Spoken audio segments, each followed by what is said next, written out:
Any question you would like to ask? Yes. Master, I know that Satsangas do not discuss their inner experiences, but as a seeker, I would very much appreciate some help from you. When I concentrate at the eye center, I immediately see in front of me a tunnel or a corridor down which I can move. Or I see a vale with countryside beyond it, and I can go through that into fields and trees, and I can soar up into the air and look down on these forests and trees. Is that illusion? No, it may not be illusion. If you concentrate, it's possible. But there's no problem at all. You shouldn't fear at all. Fear to enter or fear to be pulled upward, there's no problem. You should have absolutely no fear in your mind.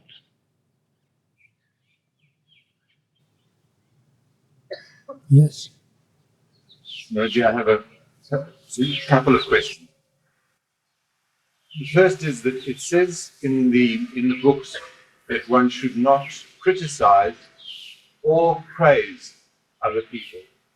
That praise is almost as bad as criticizing.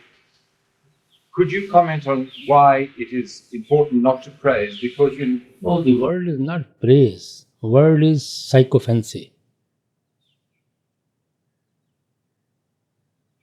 Unnecessarily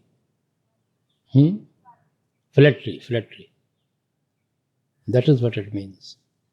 Not the word praise. If it is appreciative, you appreciate things, there's no problem. But flattery is not right. in a teaching context, for instance, with children, if they do something well, it's in order to praise. Yes, you appreciate what they are doing. There's no harm in it. What is your second question?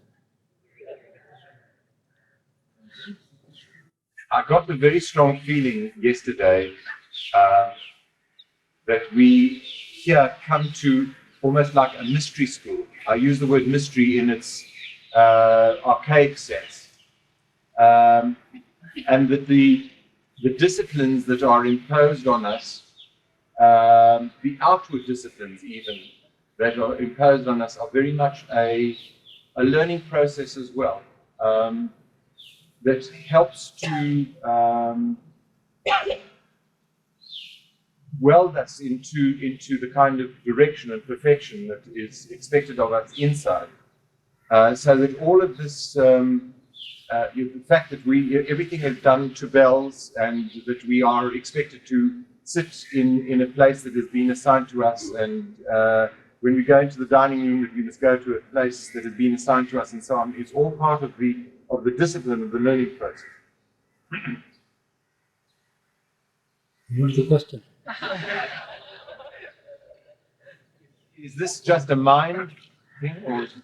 No, it's no question of mind. You see, every place has its own traditions.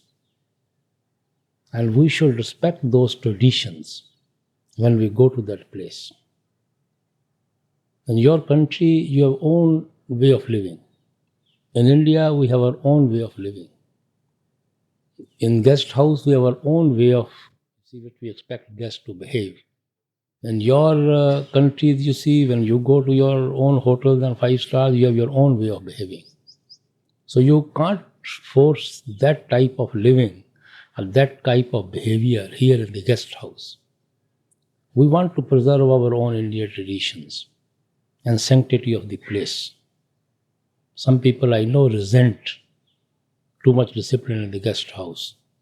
When any management objects to their flirtation running about, creating romances here and there, even taking liberty with our servants even, naturally they object.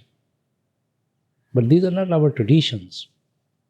So we have to be strict. We have to enforce certain discipline. So guests have to remain within that discipline. They must preserve the sanctity and tradition of this place. You go to your country, there are no restrictions. You do behave the way you feel like. But you can't enforce those traditions and those way of behavior in the guest house or in the dera. Otherwise, we have no restriction of anybody, on anyone, on any kind. We don't want to give it a look of a 5-star hotel. After all, it is a monastery. We try to give all comfort and convenience to the guest. But we appreciate if they treat this place as a monastery. Many reports come to me and sometimes they overlook, they try to, because the reaction is horrible from the guest. Everything comes to my notice. But sometimes some people are too good, they just try to observe. So we should try to observe the discipline of the place. Unless the management is very unreasonable, that you can always point out to me. My feeling is that in the search for perfection, that perhaps one, I'm speaking purely personally now, should try to carry that out when one goes away from here as well. That in one's working life, That is entirely for you people. but is that not part of the spiritual path? Hmm? Is that not part of the spiritual No, path? spiritual path is very straight. We have not to compromise with the Santmat way of life and attend to our meditation. Rest, you have to take your own decision. What helps you to live that way of life, what helps you to attend to meditation, you have to make your own decision. We can't write a book of do's and don'ts. We have given fundamental principle on which you can base your meditation. And now it's for you to see which helps you to remain on that foundation or which are slippery for you. That is for an individual to decide. Yes? Master, the teaching tells us that we will never find God in a temple, a mosque, a synagogue, or a church, but only within ourselves. And yet, the structure of morning satsang is very much like a religious service in one of those places. Is it necessary to have some form of ritual in our spiritual practice? What is your concept of religious sermon? Sermon, of course, Christ gave you a sermon on the mount. The singing, the chanting, the talking, the replying, the sermon, yes. It's always better to chant something rather than make all gossips. When such a huge gathering, they will never keep quiet. They will never stay idle. So they have to talk something. So instead of creating all noise and all confusion, so why not sing some Shabad, little devotional atmosphere to create? Otherwise there is no ritual. We don't do it everywhere or every time. They only do it till I come, before I start, so that people don't create unnecessary noise. Otherwise we have no ritual ceremony of any time. But sermons are always very essential. Satsangs are always very essential for the people. We have to create that atmosphere in which we have to build our meditation. And we always like to have some support to lean on. So this supports and confirmation of the teaching of our faith comes from different mystics, different saints in the satsang. So that point of view, it's very helpful and useful to us. Yes? Getting back to the question of your morning sermon, I just wondered if you relied on other faiths apart from Punjabi, Punjabi texts. Do you refer to the Christian faith and Buddhist faiths and so forth? As I know that. Well, brother, whenever I hold satsang, I always like to corroborate what one mystic says by giving quotation from other saints, maybe Bible, maybe Buddha, maybe Muslim mystics, maybe other Indian saints, just to corroborate. What they say is the same thing. The idea behind is that all mystics have same spiritual truth to share with us, same teaching to give to us. It looks to us little different because they have come at different times, in different countries, in different atmospheres, and they have given their teaching in different languages and different type of people they wanted to reach. And they have given from their level, you see.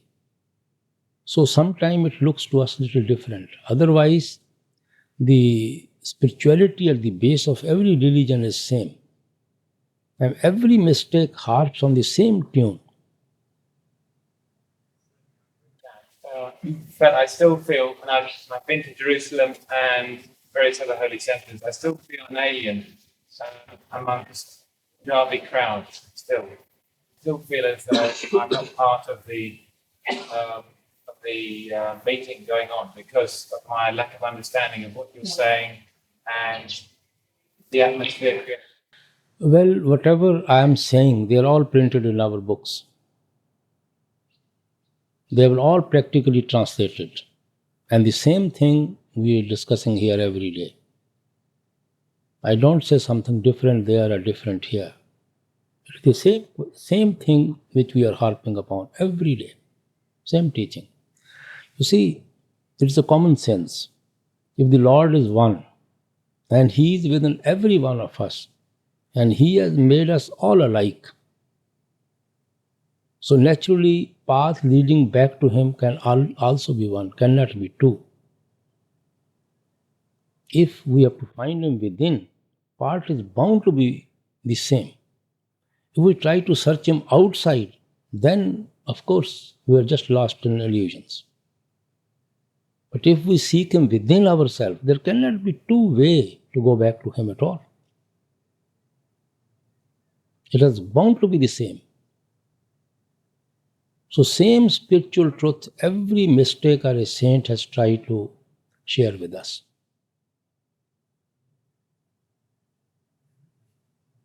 Yes? We cannot have physical association with the Master. We should keep it in our heart. In the leading years, we will not have physical association with Him. How can we keep Him in our heart? Well, brother, the purpose of physical association with a mystic is to plant that seed within our heart, which should grow.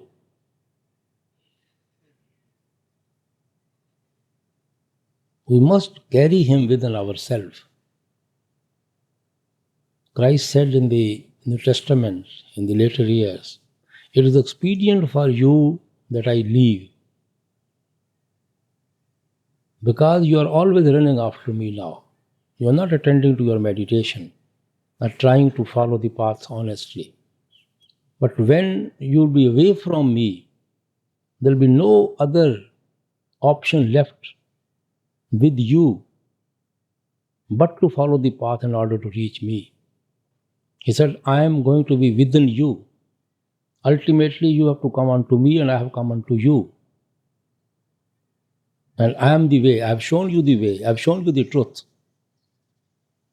So you, if you want to come to me, you have to seek me within. So the advantage of physical association is that we should be filled with love and devotion to follow the path within, so that we may find our destination within. That is the advantage. Yes? Question for the Swiss gentleman, a technical question about meditation. He has occasional back troubles. Is it then okay, when the troubles arise, for him to lie down on the ground while doing meditation? Well, if he doesn't go to sleep. You see, I have discussed so many times here that posture is not important in meditation. It has certain advantages from the physical point of view. If you keep your backbone straight, even in your domestic work, office work, there's less chance of developing any problem within your body. So that is why those postures are such that our backbone generally is straight. But if one cannot, is handicapped, to sit in that way. You can have any comfortable chair, any comfortable posture. Ultimately, you forget the body. You have to be absolutely unconscious of the body in what way you are sitting. So posture doesn't make any difference at all. It's only from the health point of view, because we have association of sleep when we lie down. So there's only danger of our sleeping. That's the only problem.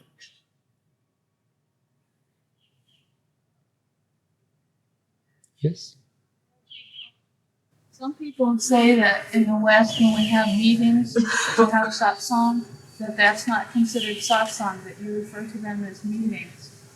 But I understand that if we talk about the teachings, that in fact is satsang. Well, sister, Christ said, whenever you meet two or more in my name, I'll be there.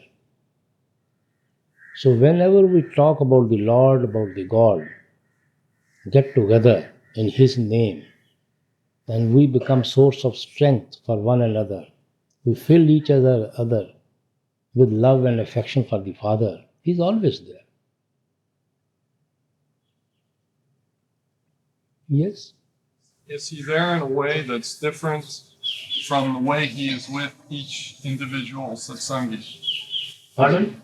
When satsangis get together for satsang, is the master present in a different way than he is present with each satsangi all the time? Different means you see that we have to create the atmosphere, holy atmosphere.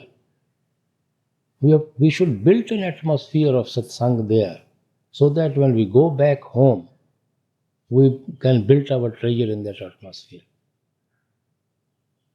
Master is within every one of us, the same way. But we always get a source of strength and help from one another's company.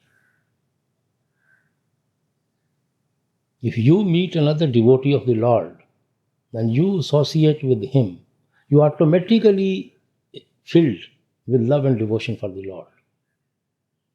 He strengthens your faith. He strengthens your love and devotion. It's natural.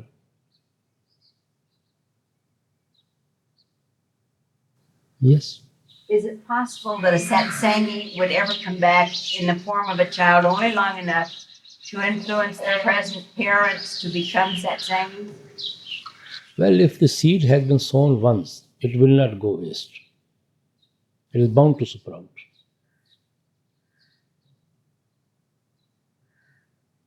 Yes.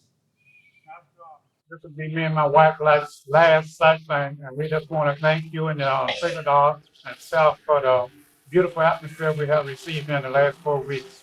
We will leave your physical form, but we have your radiant form within, and we will be holding your hands with Simran every chance we get and try to do our concentration on meditation.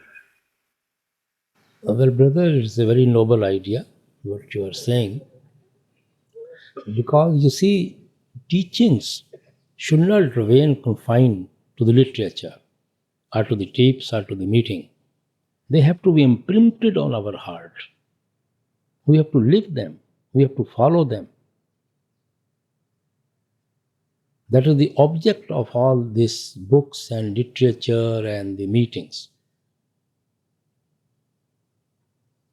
So ultimately, we have to imprint them in our heart. Yes. Esther, in the Bible, one of the disciples asked Christ, how many times should we forgive someone who sins against us? Should we forgive them 7 times? And Christ says, we should forgive them 70 times 7 times. This really means we should forgive people an infinite number of times, doesn't it? Yeah, that is what it means. You see, not exactly, he didn't mathematically calculate it, but he said as many times as he will go on asking. And what I'm getting at is, since you're a modern day Christ, I'm asking you to forgive me for all my sins. The Lord is there to forgive all of us. We are all struggling souls and knocking the same door. And He will not be lacking behind in forgiving us if we are good beggars. Yes. Master, I finally stopped worrying. and I'm afraid that when I return home, I'll start worrying again. Could you tell me why satsang has nothing to worry about? Can you tell me what they have to worry about? Something about I can implant my brain for good. You see, it's a very simple thing. If it is destined and we have to go through the destiny, will this worry solve any problem?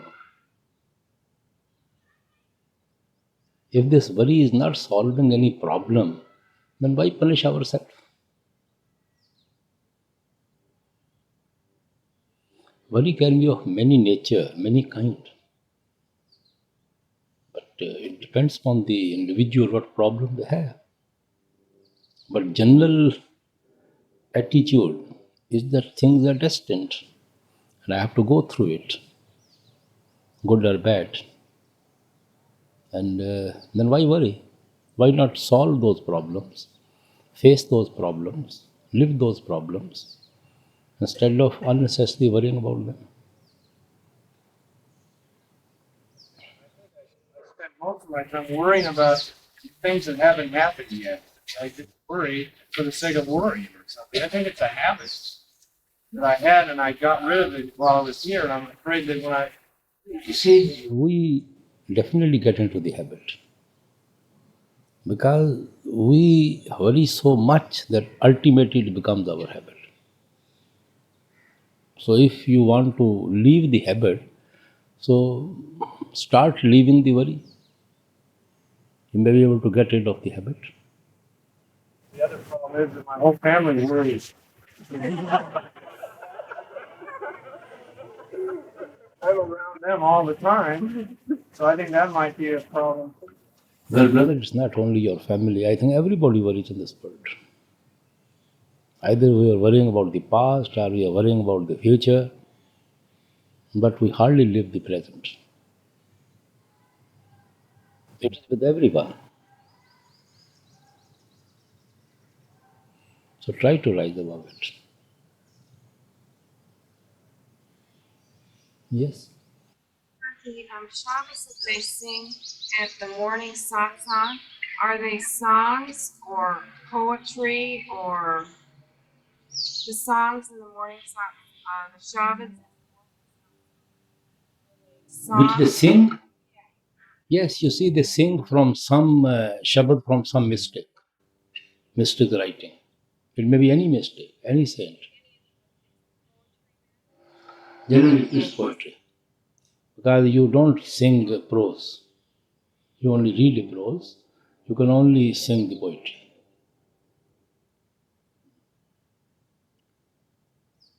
Yes? Could you talk to us about fear of falling off the path? If we have fear that we may lose faith? Well, sister, this fear is of our lack of, you see, this is our lack of faith in our own self, our conscience of our own weaknesses. Our fear is due to our being conscious of our own weaknesses. And the purpose of meditation is to rise above those weaknesses.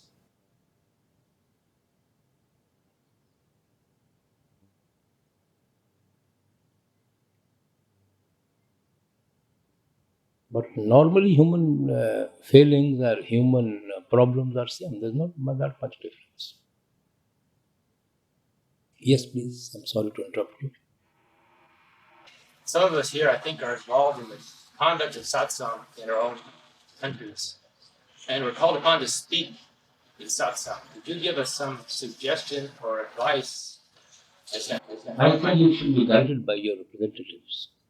Because every center has their own problems and own way of holding satsang. Ourselves, we're called upon to speak on your behalf. They will be able to guide you. Because otherwise there will be confusion. If I say something different, they'll say something different. Yes? We're marveling. We're staying down by the pink bus, but you're getting an inside look. We're marveling how it can be done. Well, sister, love makes it go, to be very frank. Because we don't have any paid people to work. Neither the paid people can work with so much devotion and love. And they know what are their duties, what are the requirements supposed to do, and we just watch them. Because we have only handful of sevadars in the Lera, but on such occasions they all come from different directions, in thousands as you are seeing them, and they take to their own duties. And wonderfully they are serving the people, looking to their requirements, their needs of every kind, every type. So much so even cleaning their, you see, bathrooms and all that, toilets. And after the Bandara will be over, they will just pack up those things, put them in the stores, and will just go back to their homes. And sometimes the management wonders even, who has done this and whose duty is for this purpose? Because when I go in the morning for satsang, I find all the roads are clean. When they clean it, I mean, it's impossible to think.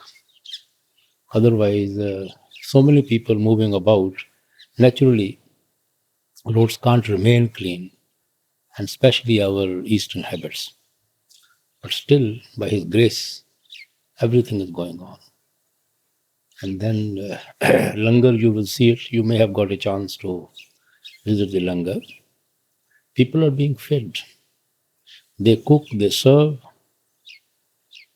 and they eat, and they take care of each other, and then collect all the utensils, everything, and place them in the stores and lock it and go back. They make us feel that probably we are doing it. They don't want to even assume that they are doing it. But they do it beautifully, serving. Yes, yes. You know, one of the bhajans sung this morning was the first line, the first phrase is Darshan Deka Jiva Guru Chera. And as I understand it, it means when I see the master, I feel alive. No, its literally meaning is that every step I want to see my master. In every breath I want to see my master. Because he gives me the life. My whole life is meant for this. At every breath I want to see him. That is what actually it means.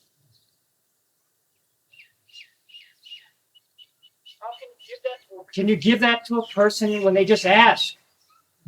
If they, I understand Satmat, I understand the discipline, I understand all these things that we talk about training the mind, and I've tried these things. Good thing. Then what is the problem? No success.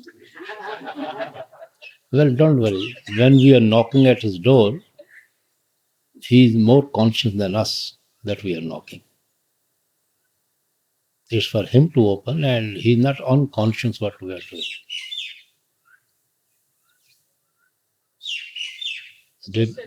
Day before yesterday, it was in the satsang of Mr. Bhavani that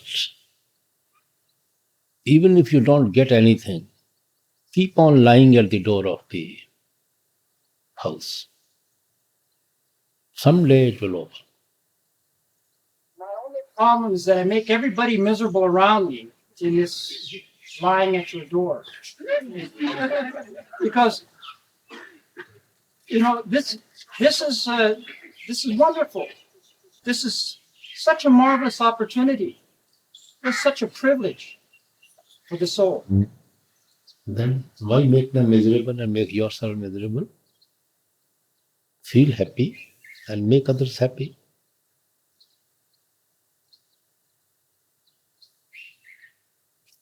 We should not unnecessarily analyze. He is conscious of all what we are doing. He is not unconscious of our knocks, of our search, of our anxiety, of our longing. He's not unconscious of it. Actually, we should be happy to experience this pain of separation. At no cost we would like to part with this pain of separation. Not even at the cost of having a whole kingdom at your command. This pain of separation is much more precious to us than anything else in the world. I feel like such a fool knowing these things. Intellectually, I've read the books. I understand these things intellectually. And yet somehow it's just not penetrated. Well, it does penetrate, but we are only impatient. Or we analyze too much.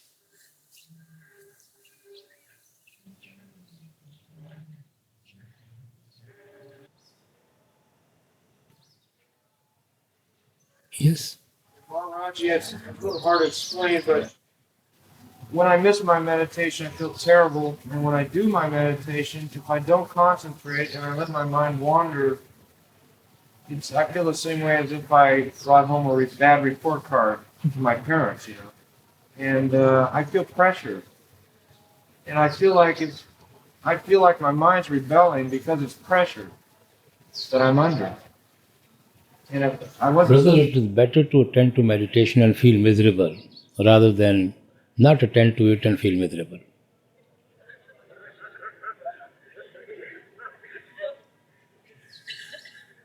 In any way, you must attend to meditation. Yes.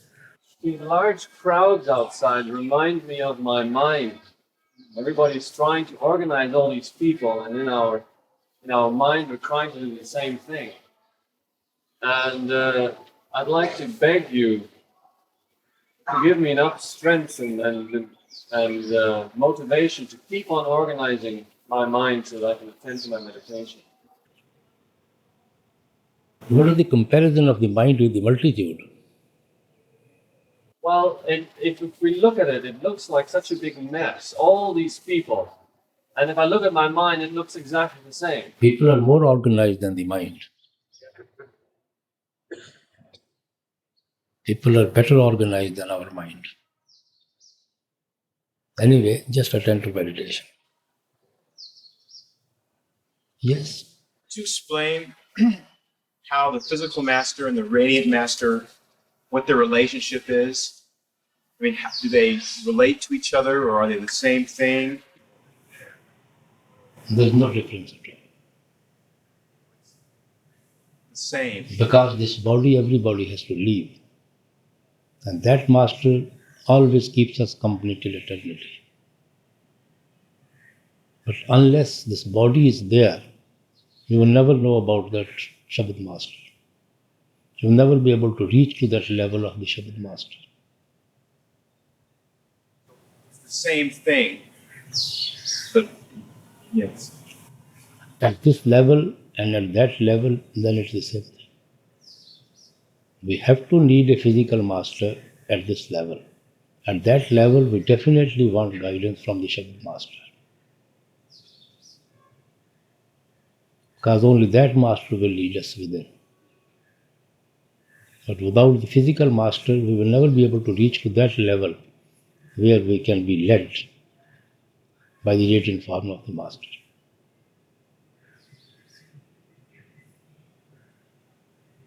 Yes. That saints come into this world with a sword to rend our relationships and so that we can go up. And yet it seems throughout history that masters have bound their disciples to some extent by the building and the temples and I was just wondering if there is a spiritual reason for this enormous amount of building. There is no binding to these buildings. We are not attached to these buildings. When we are in the body, we need them. They are necessities of life. But we are not attached to these buildings. They are not places of worship for us. Our body is a place of worship where we have to seek the Father. We should never be attached to any building at all, no matter how precious, how beautiful it may be. We should be attached to the temple of living God.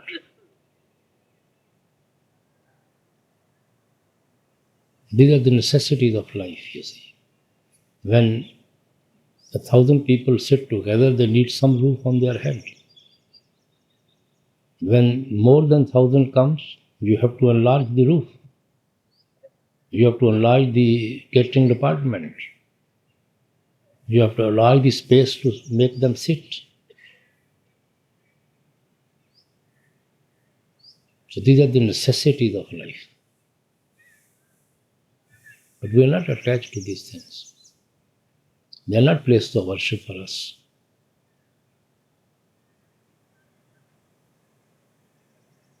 Maybe 100 years from now or 200 years from now. Well, that may be. I don't deny that.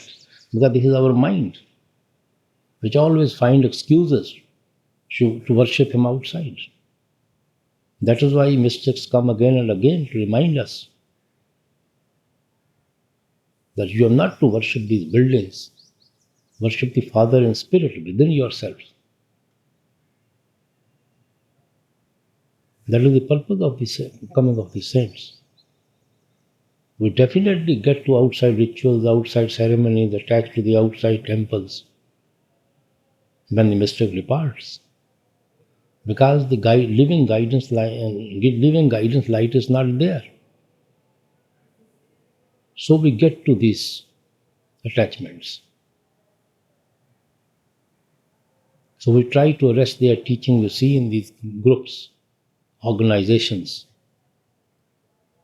And then slowly and slowly reality is lost. Again the mystic will come somewhere. Again he will pull us from all these things and show us the path, the way, and attach us to the spirit within. This is what the history tells us.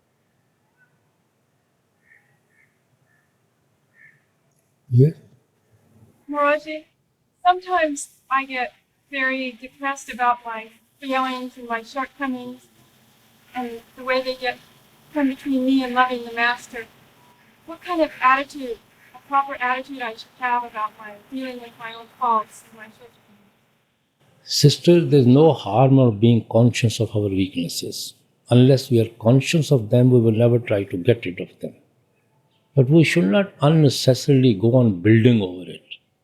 That will not solve any problem. We must take a positive step to attend to our meditation, which can help us to rise above all those weaknesses. No sense in brooding over the split milk.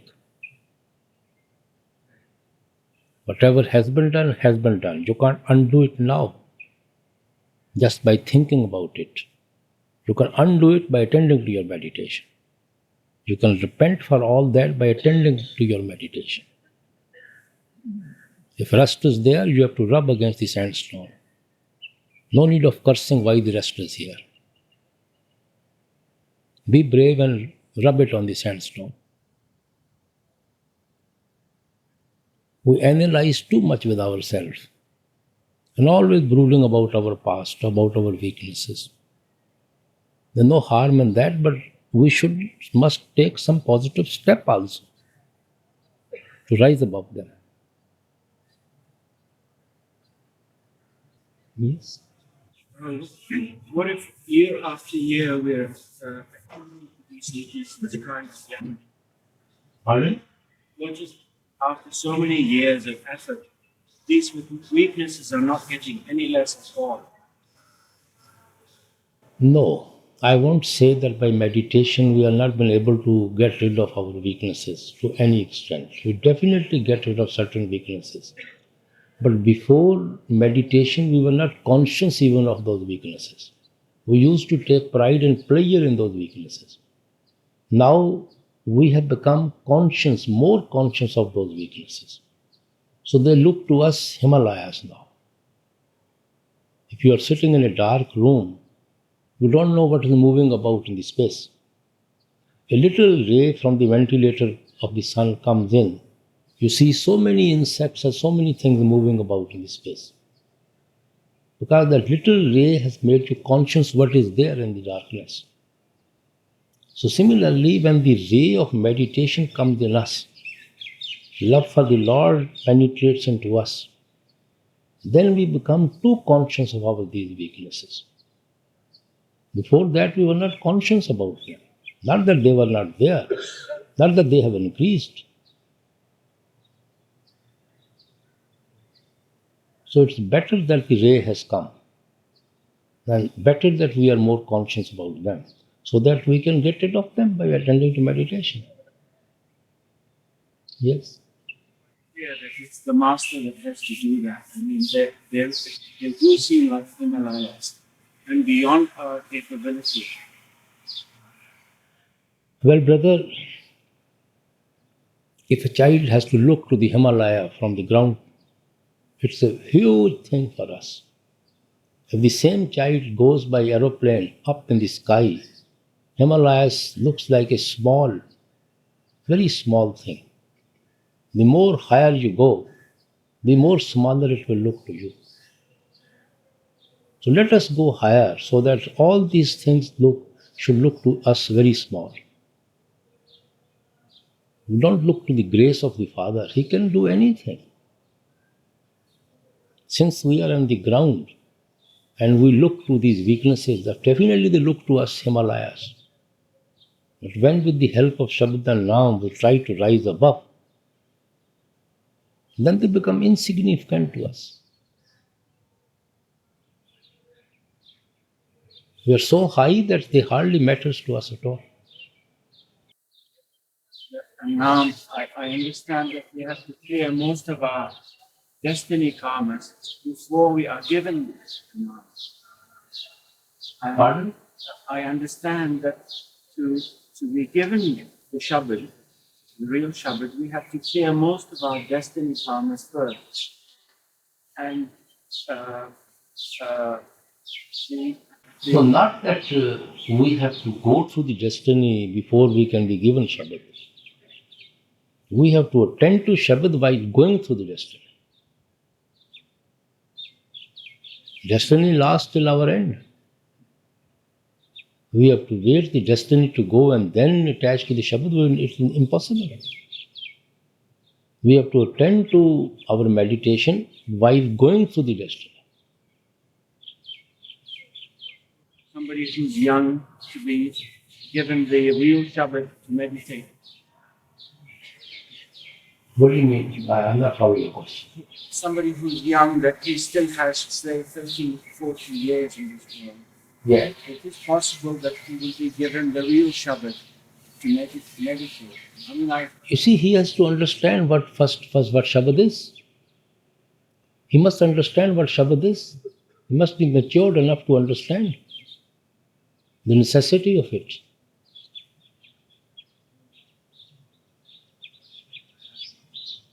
We always become mature by after certain age.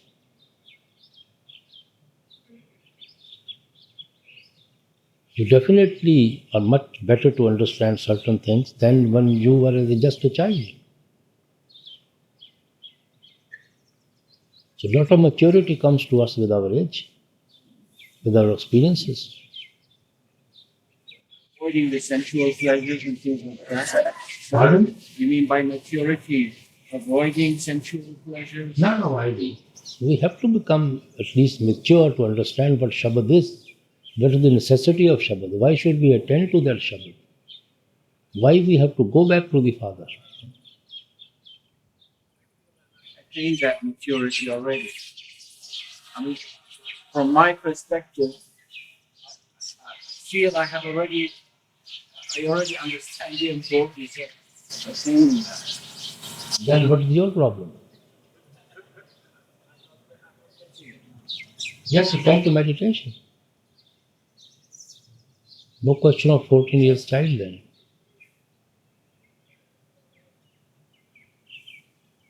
Yes.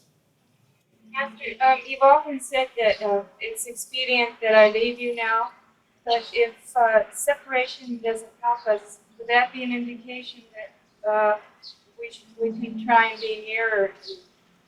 We should. We can try and be nearer you if separation doesn't help. What do you mean by trying to near you of separation? Your physical form. We are always near our Master, within ourselves. Our Master is always living with us. He never leaves us. No question of trying to be with anybody at all. We should try to be with our real Master till eternity. But I don't seem to get anywhere. But if it's more helpful to be I near. only quote what Christ has said. I always explain the teaching from the mystics.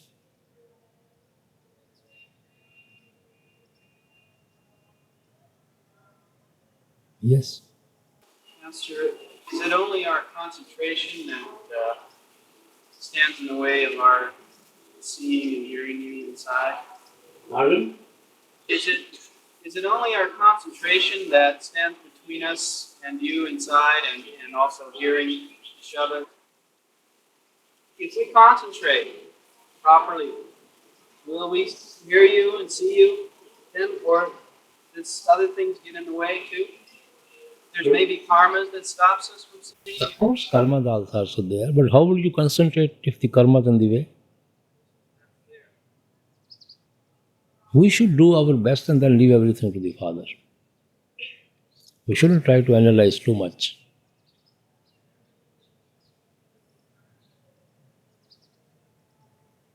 Yes. Master, I don't know if this is going to be a comment or a question because I'm not sure where it's going to end up. But the session is almost over, and I can't leave it end without saying what a wonderful sense of humor you have. And I'm sure this has been brought up in the past. And many times in the meeting, you have us feeling we're laughing and we feel very lighthearted. And I think sometimes when we're on the path, like has been stated here, we see so many flaws in ourselves and the meditation is so difficult that we feel maybe depressed. But when you have us laughing, I get the feeling that maybe you're letting us know that this should be a happy path. We should feel lighthearted. Well, brother, sense of humor is all right, but sometimes it puts you in a very embarrassing position. But everybody doesn't appreciate. Everybody also should be at that level to understand the sense of humor. So there's nothing wrong in the sense of humor. Sense of humor doesn't mean to hurt anybody. Sense of humor means to make another person also happy like yourself. Not at the cost of another person you have to laugh. But you have to pull him to your own level of happiness.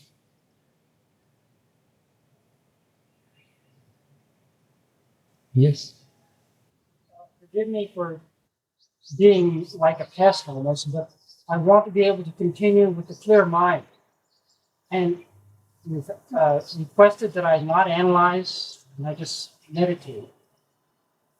What's the difference between analyzing and trying to achieve clarity of thought and right thinking? What's the difference? There's no harm in getting clarity of thought.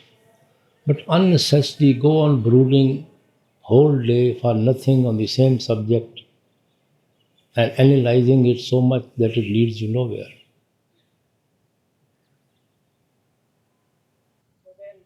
Then, as you've mentioned, to beyond analysis, do something positive.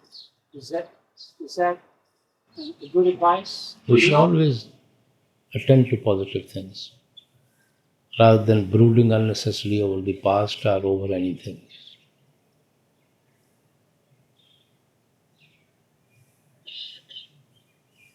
If one has fallen, we shouldn't try to worry how many bruises we get. We should try to worry how to get up again to run. If you'll go on brooding over the bruises which you got and how you was hurt, you will not get that courage to run again. If you just get a little strength, get up again and start run, bruises will automatically, idea from bruises will disappear.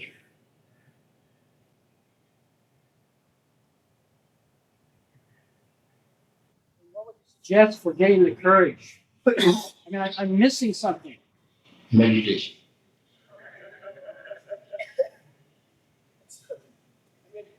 Intellectually, it's a vicious cycle I'm in. Yes. I meditate, and I try that, and I collect the bruises, and I don't understand what's going on, so I'm in this confusion in this whole process as to how to just think clearly through the process of meditation to get to you. Forget about the bruises and attend to meditation.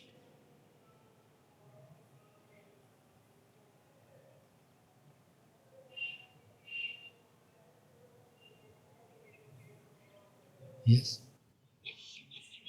Nemo? Yes. Sorry. There's the famous story of the road to Delhi. The master. You need a perfect master in order to take the journey home to Sachkhand. Does a perfect master has a perfect master experienced the creation as well as the regions above the mind as well? He's supposed to.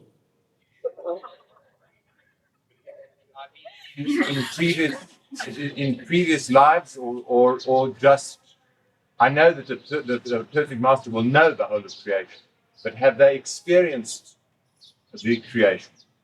In the same way as the mortal goes through the creation, does the master go through creation? Well, he has been a part of the creation all through. Why not? Otherwise, he will never know our misery. He will never know our problem. One-way journey, Maharaj. No. I said many times that some people are born rich. Some people work hard to become rich. Some people get richness and gift. As long as who has got the wealth, he is a rich person.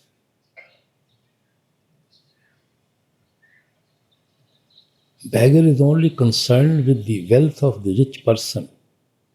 He is not concerned how he has become rich. He only tries to find the door of a rich person to knock. He doesn't try to find out how he became rich.